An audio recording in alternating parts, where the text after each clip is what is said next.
In the year 1162, between modern-day Mongolia and Siberia, a ruthless leader and great conqueror was born. The King of Kings, a brutal barbarian and the founder of the largest connected land empire the world has ever seen. His name? Genghis Khan. Genghis, together with his sons and grandsons, went to war on an immense scale, and in only 25 years, the Mongol army conquered more territory than the Romans had done in 400. By the time of his death in 1227, the Mongol Empire stretched from the Pacific Ocean to the Caspian Sea. Encompassing around 10 million square miles, the empire was vast, measuring the same size as the African continent, and larger than the United States, Canada, Mexico, Central America, and the Caribbean islands combined, making Genghis Khan one of the most successful military commanders the world has ever known. Born in 1162 to the name Temujin, he was the son of a local chieftain and was said to have been born clutching a blood clot, a sign from heaven that he would become a great warrior. Temujin experienced grief and suffering from an early age, with his father being poisoned by a rival tribe when he was only 9 years old. After his father's death, the tribe abandoned Temujin and his family, as Mongol tribes would only follow a strong and respected leader, forcing them to survive in the harsh conditions of the steppes by themselves. It was during this time that Temujin killed his half-brother, who had been accused of hoarding food while others starved. This allowed Temujin to gain control over the tribe, and soon he was leading it alongside his lifelong friend and blood brother, Jamuka. 10 years later, Temujin understood that his small tribe in the open grasslands of the steppes was weak and exposed, so he sought to bolster his numbers by marrying into a local tribe. He soon found Borte, his first wife. Not only did Temujin gain a loving companion, but more importantly, the fighting force that came with her. Temujin was not fated to have a peaceful life, as it would not be long until adversity returned to him. The powerful Merkit tribe came and raided his camp, killing many and stealing Borte away. Temujin and Jamuka managed to escape and made their way to the local Khan, who had fought aside Temujin's father, begging for help. The Khan accepted their plea, and soon Temujin was at the head of a massive fighting force. Shortly after, he took swift and decisive action against those who wronged him. Heading to the Merkit camp in the mountains of northern Mongolia, he slaughtered the offending tribe, taking his wife back in the process. These cruel conditions Temujin faced in his earlier years helped shape him into the fierce warlord he was to become, and taught him not only how to deal with his enemies, but also the value of forging friendships and alliances. As time progressed, the tribe became divided, as the fundamental differences between the two leaders became apparent. Temujin valued talent wherever it came from, whereas Jamuka thought only those who had a noble birth should be respected. This led to a rift in the tribe and an eventual split, with Jamuka now leading a clan of his own. It would be 2 years until the pair would meet again, in which Jamuka's men slaughtered Temujin's unprepared and outnumbered tribe. The generals Jamuka captured also faced a gruesome death, being boiled alive. When Temujin found out what had happened, he was furious, and it said from that day on he would seek revenge and pledge never to be defeated again. In 1204, the two finally fought each other in a pitched battle, which would be crucial for the survival of the Mongol people and would determine Temujin's position as commander. Tribesmen were trained in both archery and horsemanship, and when the battle began, they used this to deadly effect.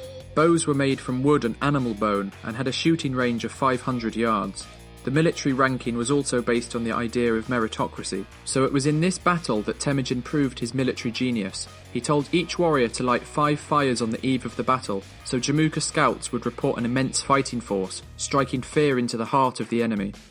As dawn broke, both armies advanced, and when close enough, Temujin's forces unleashed a barrage of arrows and used cavalry charges to demolish Jamuka's army.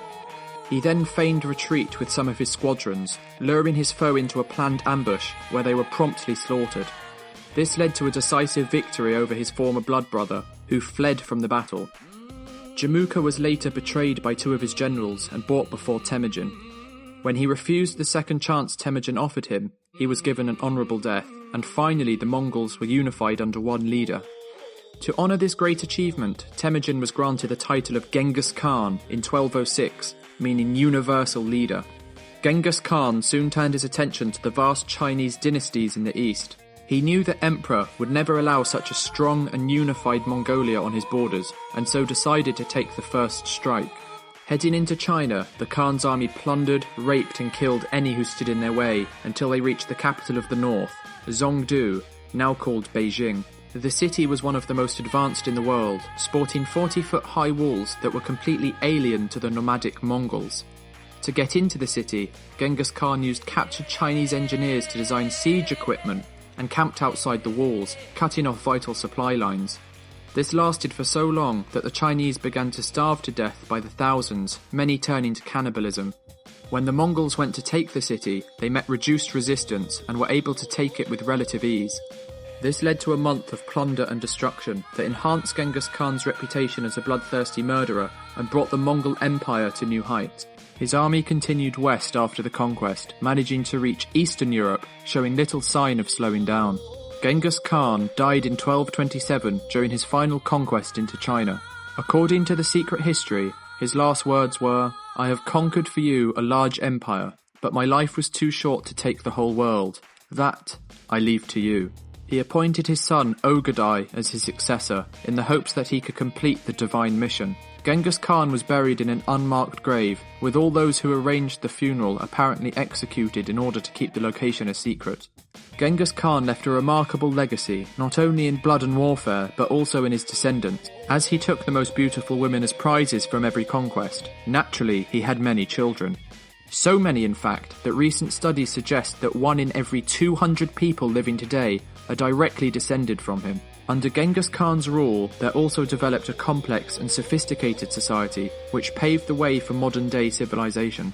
The Mongols disregarded race, ethnicity, and class, creating a society based on meritocracy, where individuals were rewarded on ability and talent above all other things. They also practiced religious tolerance, allowing the Mongol Empire to become one of the most diverse in history. In an attempt to unify the feuding tribes of Mongolia, Genghis Khan gave land to each tribe and established a legal system where he laid out uniform punishments so as to create a combined society that abided by the same laws.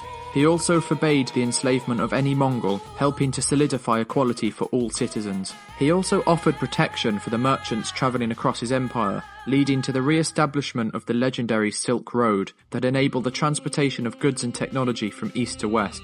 This path was so valued and well protected, it was said that a man could walk from one end of the Mongol Empire to the other with a gold plate on his head and never be attacked.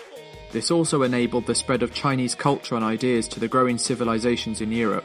Trade surged and new technology such as paper, gunpowder and the compass made its way to the West, igniting the Renaissance just a few generations later. While there is no doubt that Genghis Khan was a cunning and ruthless warlord, it is debatable whether he was just an evil barbarian or managed to benefit the world in some way. While there is truth to the idea that he was a genocidal maniac, he also created a diverse and equal society under which the trade of both technology and culture flourished. In this way, Genghis Khan started an empire that had a wide and long-lasting impact on civilization in both the East and the West, the repercussions of which can still be felt today.